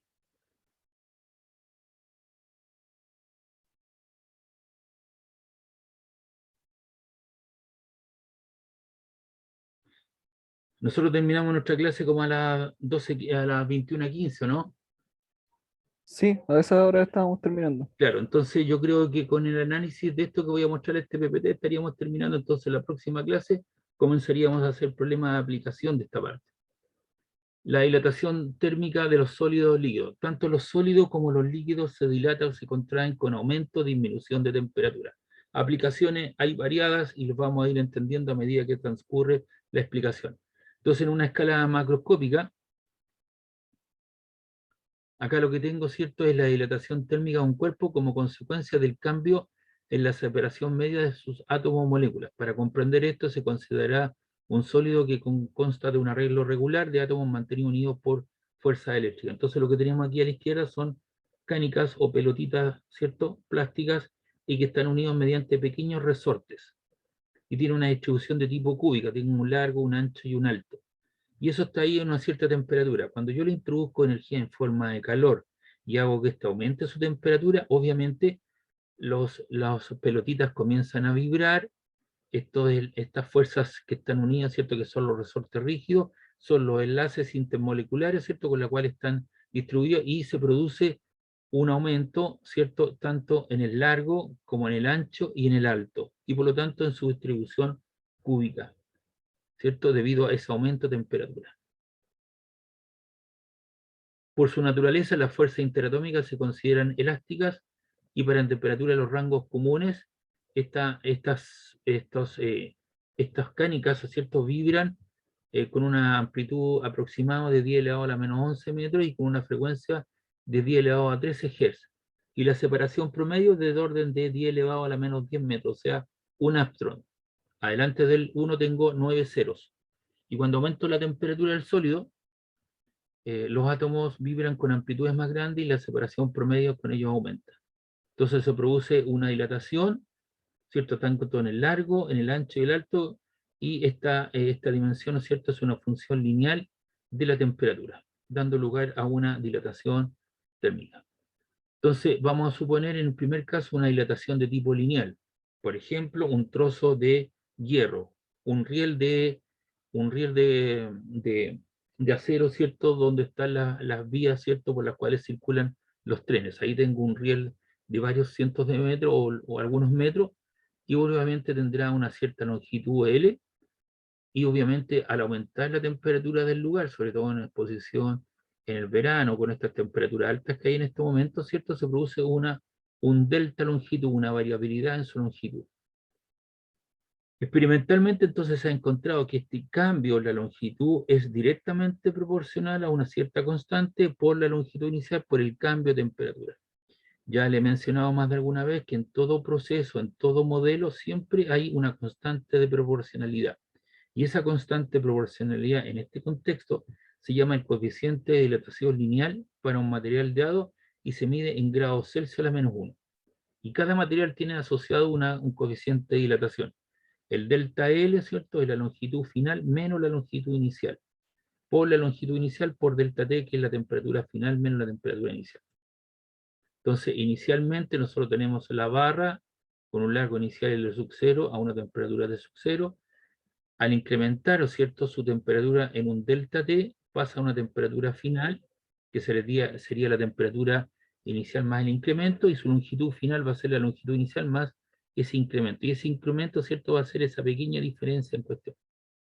Entonces, aquí tenemos el cambio en la longitud, y acá tenemos la longitud, el cambio, ¿cierto?, de la longitud final menos la longitud inicial, factor de la constante de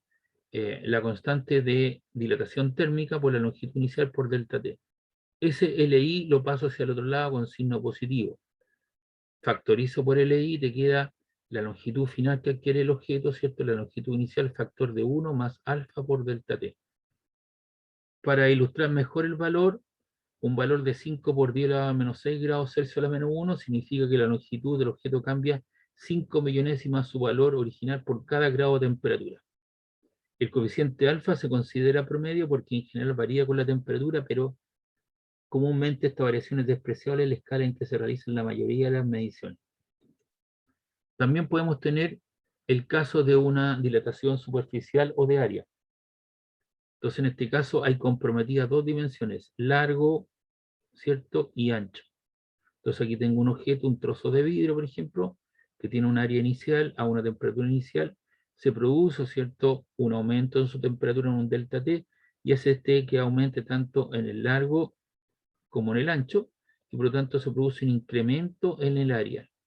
Y ese incremento, el delta área, que es el área final menos el área inicial, es 2 veces alfa por el área inicial por delta T. ¿De dónde aparece el 2? De que tiene usted comprometidas dos dimensiones, largo y ancho. En el caso anterior, aquí el alfa, ¿cierto?, era 1, un alfa. ¿Por qué? Porque es una dilatación de tipo lineal. Entonces también se puede expresar que el área final es el área inicial, factor de 1 más 2 veces alfa por delta T. Y obviamente, ¿cierto?, también hay un cambio en el volumen, proporcionalmente aquí tengo un cubo con largo, ancho y alto a una temperatura inicial.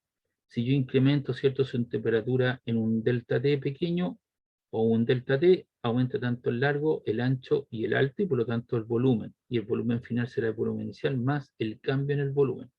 Y ese cambio en el volumen es 3 veces alfa por el volumen inicial por delta T. ¿Por qué aparece un 3? porque tiene involucrado usted el largo, el ancho y el alto. Y ese delta volumen es el volumen final menos el volumen inicial, por lo tanto usted puede expresar el volumen final también como el volumen inicial, factor de 1 más 3 alfa por delta T, donde alfa, ¿cierto?, es el coeficiente promedio de dilatación volumétrica para un sólido.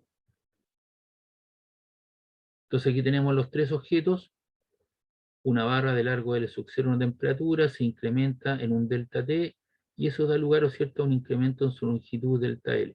Y la razón delta L, ¿cierto?, la variabilidad partido por el largo inicial es alfa delta T, y eso da lugar a una expansión de tipo lineal. En el caso del vidrio, que usted quiere colocar, ¿cierto?, en época de verano, usted lo saca, lo lleva, ¿cierto?, hace las mediciones en su ventana, lo vuelve a colocar y al rato, ¿cierto?, o en unos días más, en un mes más, se le quiebra, se revienta. ¿Por qué razón? Porque usted no consideró la dilatación de tipo superficial del vidrio expuesto a una gran cantidad de energía tipo calórica. Entonces el cambio en el área es el área inicial, partido, eso es igual a 2 alfa por delta T, que es la expansión de área. En cambio, si usted contrata a un maestro, ¿cierto?, que le venga a colocar el vidrio, lo que hace, le encarga a usted el vidrio con las dimensiones correspondientes, hace la medición y después con un diamante le saca un pequeño franja, tanto en el largo como en el ancho, muestra el vidrio y el vidrio queda con un pequeño juego, le coloca la masilla, la silicona, y por lo tanto, ¿cierto?, él colocó un vidrio, ¿cierto?, considerando las consideraciones o considerando, ¿cierto?, las dimensiones tanto en el largo como en el ancho, lo cual da lugar a una dilatación de área. Y el volumen, ¿no es cierto?, también el cambio de volumen partido por V sub 0 es 3 alfa delta T, que da lugar a una expansión volumétrica. Los líquidos presentan una dilatación de tipo volumétrico. Entonces aquí tienen los sólidos, presentan una dilatación de tipo lineal, superficial o volumétrica, y los líquidos presentan una dilatación de tipo volumétrico. Y aquí tienen los alfa. Estos alfa que están aquí, que son el alfa, que es el coeficiente de dilatación lineal para el INVAR, que es una aleación fierro-níquel, 0,9 por 10 a la menos 6, hormigón, acero, plomo, pyrex, vidrio, cobre, latón, aluminio.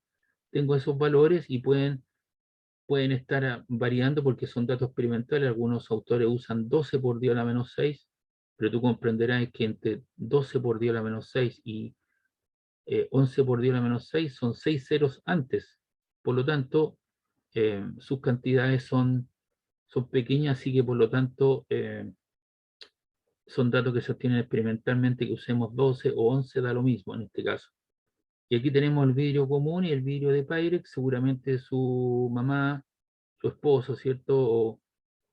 O su señora, o su abuelita, ¿cierto?, tiene algunos utensilios de Pyrex que se meten rápidamente al horno para hacer una lasaña, por ejemplo, y soportan de mejor manera estos cambios bruscos de temperatura respecto del vidrio común y silvestre para una budinera, por ejemplo. Entonces, la dueña de casa saca la lasaña, ¿cierto?, y rápidamente la toma con unos guantes, la coloca bajo el agua y le echa a correr el agua y no se quiebra y soporta de mejor manera esos cambios en la temperatura respecto de un vidrio común. Por eso que existe el vidrio de Pyrex. Todos los utensilios que se utilizan en el laboratorio, las pipetas, los tubos de ensayo, y los vasos precipitados y todo ese tipo de cosas son de vidrio de Pyrex, por eso son un poquito más caros. Y aquí tienen los coeficientes de dilatación volumétrico para el aire, el agua, la gasolina, la trementina, el mercurio, la glicerina, la acetona, el benceno, el alcohol. En el caso de la gasolina, que está mucho más caro, ¿cierto? Cuando vaya a llenar el estanque, llénelo, pero el tipo de la bencina le relleno, ese relleno es fatal. ¿Por qué? Porque obviamente al rellenar queda con un poco de benzina, con el nivel de benzina pasado en el tubito que está al tanque. Entonces está en una curva, o si usted deja el auto todo el día al sol, obviamente su auto está expuesto a una gran cantidad de radiación, ¿no es cierto?, energética, que proviene del sol. Obviamente todo se dilata, ¿cierto?, en una cierta dimensión estamos hablando, pero los líquidos se dilatan 3 veces más rápido que los sólidos. Entonces su recipiente, que es el estanque, se dilata en una proporción porque es metálico, pero la gasolina se dilata 3 veces más rápido, y cuando usted vaya al auto va a encontrar, ¿cierto?, una mancha, ¿cierto?, o que se ha derramado combustible, ¿cierto?, alrededor donde usted coloca normalmente la benzina. Entonces no, ese relleno es fatal, no lo haga, porque si no va a perder gasolina, sobre todo en estos días de alta energía radiante. Y aquí tiene algunos ejemplos. Entonces aquí se reventaron estas líneas, la gente no le dejó el cuelgo, ¿cierto? La diferencia, y se revienta la línea de tren pues, y deja de tener la situación. Aquí también tenemos otra situación donde está en New Jersey, donde están los ferrocarriles, ¿cierto? Con toda la situación como tal, donde no se consideró la dilatación o la separación que debe bajarlo entre rieles. Los tipos que colocaron esto no consideraron la dilatación térmica. Y acá tenemos el hueco en el asfalto, ¿cierto? Que da lugar al hormigón, el hormigón, ¿no es cierto? Este también se dilata y por lo tanto si no le dejáramos un cierto lugar o ciertos, las dos placas tienden a juntarse porque se dilata una hacia la izquierda y la otra hacia la derecha y por eso se deja estas juntas de expansión que son como unas peinetas.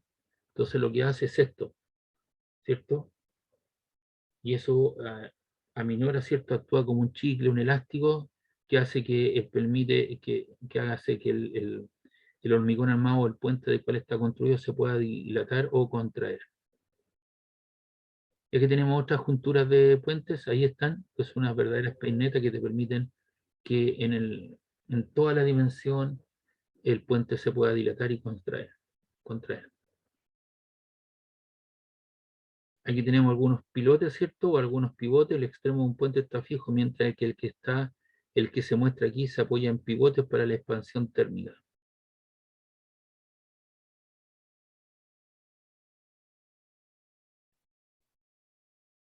Otro de los casos, ¿cierto? Son los termostatos termistores, que es una placa bimetálica conformada, soldada de hierro y latón, es una condición inicial, y cuando yo le coloco temperatura, ¿cierto? Se dilata en un sentido, tengo una escala, y cuando se calienta la banda así se flexiona por la desigual expansión de los metales. Aquí el latón se expande mucho más que el hierro. Y si usted tiene un califón, cuando usted prende el califón, inmediatamente yo abro el agua para ver si sale agua caliente, está perdiendo agua porque no le está dando tiempo a la expansión de esto para que abra la válvula y se produzca la ignición por la fuga del gas. Entonces usted prende el califón, dele un par de segundos o que esto prenda y caliente para que la válvula, ¿cierto?, dilate y deje salir el gas y se produzca la combustión como corresponde. Si no, está perdiendo agua.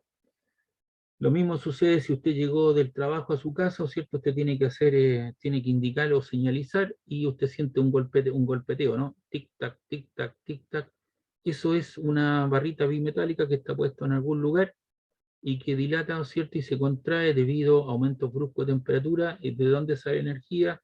La energía eléctrica se convierte en energía calórica y energía tipo térmica por efecto Joule, y esa latita golpea, ¿cierto?, en dos contactos.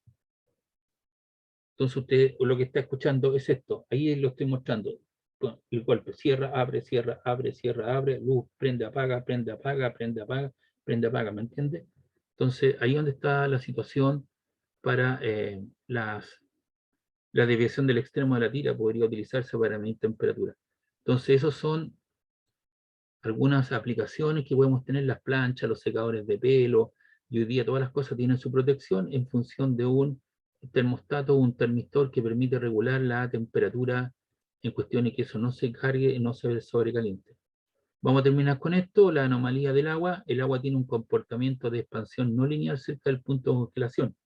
Entonces, cuando uno habla, nosotros hablamos de la densidad del agua, ¿cierto? De 1 gramo partido por centímetro cúbico o 1 kilogramo partido por metro cúbico, por 10 elevado a 3, pero no dijimos que eso se ocupaba, ¿cierto? O se producía a los 4 grados Celsius. Por arriba de los 4 grados Celsius, es decir, 3,98, el agua se expande al aumentar la temperatura, pero entre los 0 y 4 disminuye la temperatura. Entonces, si usted para mañana quiere dejar una cerveza grande en el freezer para llegar a ver el partido, tenga cuidado porque esa agua se va a convertir en hielo y el hielo tiende a expandirse al bajar la temperatura y lo más probable es que va a aumentar su volumen, y al aumentar el volumen va a hacer estallar la botella y se va a quebrar. Entonces, si bien es cierto usted la quiere dejar, déjela abajo en el refrigerador, pero no en el freezer, porque si no se va a reventar la botella, una botella de champán, de vino, lo que usted quiera, porque normalmente uno se olvida de eso. Y aquí está la densidad es máxima a los 4 grados Celsius y el volumen es mínimo a los 4 grados, pero luego, ¿cierto? Cuando se va acercando al cero y el agua se convierte en hielo, obviamente el volumen aumenta. Y eso es la dilatación anómala, rara, extraña, paranormal, ¿cierto? Podría estar en la televisión con este programa que se llama el de Carlos Pinto, ¿cierto? Para analizar, ¿cierto? El comportamiento anómalo del agua. El agua tiene una densidad máxima cerca de los 4 grados Celsius. Y eso tiene que ver con la conformación de los cristales, lo podrá leer, en consecuencia el hielo es menos denso que el agua. Si usted para mañana, ¿cierto?, quiere tomarse una cerveza y quiere colocarle hielo, ¿cierto? Los hielos que hace flotan y se van arriba a la superficie porque el hielo tiene menos densidad, ¿cierto?, que el agua en cuestión y por eso se va arriba. Y eso hace que nuestros mares, ¿cierto?, se puedan congelar desde arriba hacia abajo. Ahí está el efecto combinado. A medida que aumenta la temperatura del agua, inicialmente está a cero, el colapso simultáneo de los cristales de hielo y el aumento del movimiento molecular produce un efecto en que la densidad del agua máxima es a los 4 grados. Y por último, eso nos permite, ¿cierto?, que bajo la capa de hielo, donde se congelan los mares, los ríos, los lagos, los océanos, bajo la capa de agua, ¿cierto?, siga habiendo vida marina como la conocemos. Al enfriarse el agua se hunde hasta que todo el estanque está a 4 grados Celsius. Después, a medida que se enfría, el agua de la superficie flota en esa agua fría y se puede congelar. Una vez formado el hielo, las temperaturas menores que los 4 grados Celsius pueden extenderse hacia abajo, hacia el fondo del estanque. Entonces, eso hace que nuestros mares y nuestra vida en el planeta, ¿cierto?, continúe bajo una capa de hielo. La vida marina, la vida vegetal, o sea, la vida que uno conoce animal de los peces, plancton, ¿cierto?, algas y una serie de otras cosas en cuestión. Y eso se debe al proceso anómalo del agua. 3/4 partes de nuestro mundo, ¿cierto?, es agua. Nosotros estamos constituidos fundamentalmente de hidrógeno, oxígeno, ¿cierto? H2O, somos agua, tenemos una capa que nos protege de los intercambios de energía en forma de calor y tenemos que estar hidratados y consumir formalmente agua en cuestión. Bien, llegamos hasta aquí, jóvenes, que tengan un buen pasar y nos vemos el miércoles, ¿les parece? Sí, profe, no hay drama. Entonces mañana, o sea, el miércoles estaríamos haciendo problemas de aplicación de esta parte. Que estén muy bien, buenas noches, que amanezcan bien. Chao, chao. Igual, chao, profe. Chao, Buenas chao. noches. Buenas noches.